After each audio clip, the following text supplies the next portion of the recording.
Hello students. तो part 1 में हमने जाना कि स्ट्रक्चर क्या होता है। आइए देखते हैं स्ट्रक्चर कितना मेमोरी एलोकेट करता है, वेरिएबल्स को कितना मेमोरी स्पेस लेता है। तो फॉर एग्जांपल आप इस एग्जांपल में देख रहे हैं स्ट्रक्ट ABC, एक स्ट्रक्चर हमने बनाया है ABC नाम का। इसमें कुछ वेरिएबल्स हैं, A कैरेक्टर टाइप का है, B कैरेक्टर टाइप का है और एक C वेरिएबल लिया है जो कि इंटीजर टाइप का है। Curly braces close and variable. तो अगर इस स्ट्रक्चर की बात करें तो अगर स्ट्रक्चर कितना मेमोरी एलोकेट कर रहा है वो हम जानना चाहते हैं, तो हमारे दिमाग में ये आएगा। हम ये सोचेंगे कि कैरेक्टर मीन्स कैरेक्टर की साइज़ 1 बाइट होती है, इट मीन्स कि ये 1 बाइट लेगा।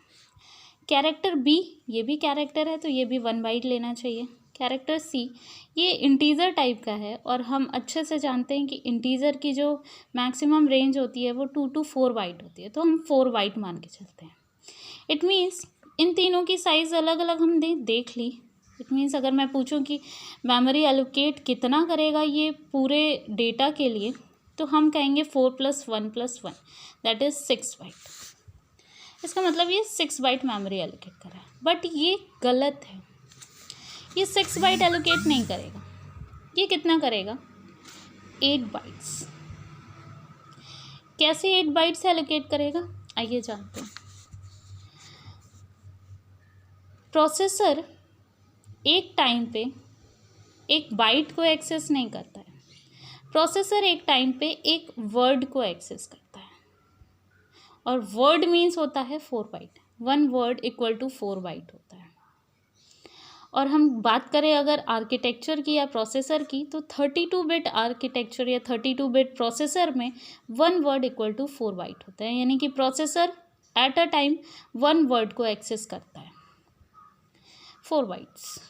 और अगर 64 बिट प्रोसेसर की बात करें तो processor at a time 1 word यानी 8 बाइट को एक्सेस करता है। तो हम बात करेंगे 32 बिट प्रोसेसर की। बाय डिफ़ॉल्ट हम 32 मान के चलेंगे।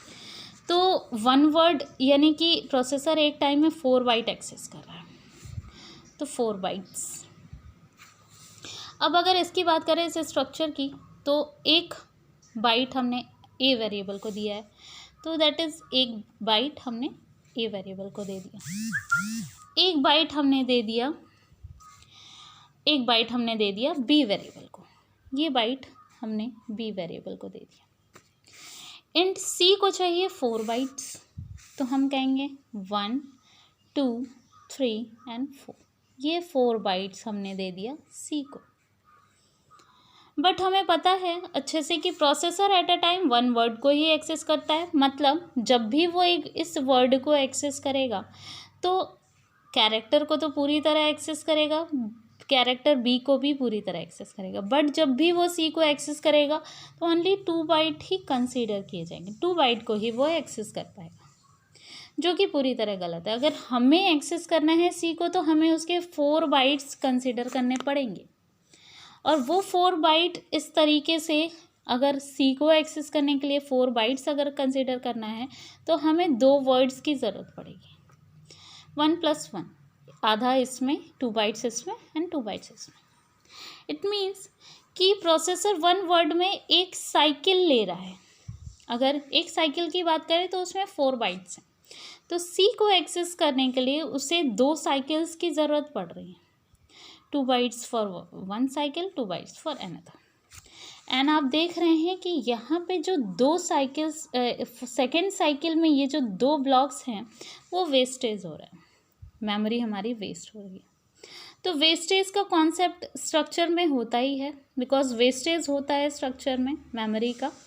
बट हम एक काम कर सकते हैं कि ये जो 2 साइकिल C को एक्सेस करने के लिए हमें 2 साइकिल की ज़रूरत पड़ रही है, हम उसको क्यों ना एक साइकिल में कन्वर्ट कर दें, ताकि CPU को एक ही साइकिल एक्सेस करने की ज़रूरत पड़े।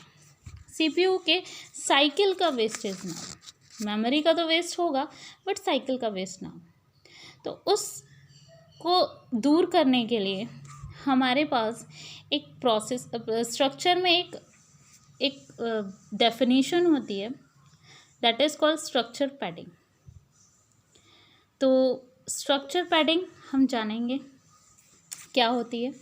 स्ट्रक्चर पैडिंग जानने के लिए ये जो ब्लॉक्स दिए हुए हैं इसमें एक बाइट ए ने ले लिया, बी ने एक बाइट ब्लॉक ले लिया, ये जो दो हमने सी को दिए थे इसे हम एम्प्टी कर देंगे, एम्प्टी रूम बना देंगे। स्ट्रक्चर पैडिंग प्रोसेस में क्या होता है कि जो भी दो बाइट एक्स्ट्रा हो रहे हैं उन्हें हम क्या करेंगे, एम्प्टी रूम बना देंगे, और बाकी अब दो बाइट इधर खिसक गए, यानी कि ये चारों ब्लॉक हमने सी को प्रोवाइड कर दिया।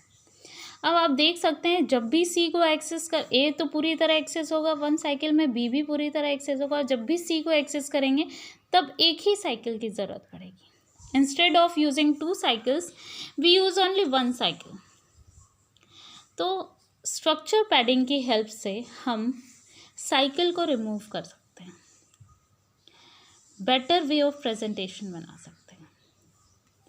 तो इस तरह से 1 बाइट ए के लिए, ए ब्लॉक के लिए, 1 बाइट बी ब्लॉक के लिए, प्लस 2 बाइट एम्प्टी रूम्स के लिए, ये 2 बाइट एम्प्टी रूम्स के लिए हैं, प्लस 4 बाइट आप देख रहे हैं सी के लिए। 4 + 2 + 1 + 1 दैट इज़ 8 बाइट, यानी कि इस स्ट्रक्चर ABC को 8 बाइट मेमोरी एलोकेट होगा। Thank you.